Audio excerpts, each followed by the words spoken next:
தாய் தமிழ் உறவுகளுக்கு வணக்கம். தமிழக ஆளுநராக உளவுத்துறை அதிகாரி நியமனம். தமிழக ஆளுநராக உளவுத்துறை அதிகாரி நியமனம் என்ற தலைப்பில் இந்த காணொளியை காண்கிறோம். தமிழக ஆளுநராக இருந்த ரவி மேற்கு வங்காள ஆளுநராக தேர்தலுக்கு முன் மாற்றப்பட்டார். தற்பொழுது கேரள மாநில ஆளுநர் அர்லோகர் தமிழக பொறுப்பு ஆளுநராக உள்ளார்.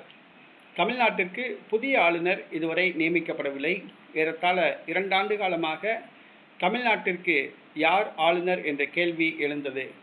தற்பொழுது உளவுத்துறை அதிகாரி, ஓய்வு பெற்ற உளவுத்துறை அதிகாரியான தபன்குமார் தேகா என்பவரை தமிழக ஆளுநராக நியமிக்க பாஜக அரசு முடிவு செய்துள்ளது. இவர் ஓய்வு பெற்ற IPS அதிகாரி, உளவுத்துறையில் பணியாற்றியவர். இவரை தமிழக ஆளுநராக நியமிப்பதன் மூலமாக தமிழக வெற்றிக்கழக அரசுக்கு சிம்ம சொப்பனமாக விளங்குவார், குடைச்சல் கொடுப்பார் என்பதற்காக பாஜக அரசு இந்த முடிவு செய்துள்ளது. அடுத்ததாக இவரை தமிழக ஆளுநராக நியமித்தால் அந்நிய படையெடுப்புகளை கவனிப்பார் என்றும் கண்காணிப்பார் என்றும், வெளிநாடுகளிலிருந்து சட்டவிரோதமாக போதைப் பொருட்கள் தமிழ்நாட்டுக்கு ஊடுருவுவதை இவர் கண்காணிப்பார் என்றும் நம்புகிறது. ஆகவே ஓய்வு பெற்ற உளவுத்துறை அதிகாரி தபன்குமார் தேகா IPS அவர்களை தமிழக ஆளுநராக நியமிக்க பாஜக அரசு முடிவு செய்துள்ளதாக கூறப்படுகிறது.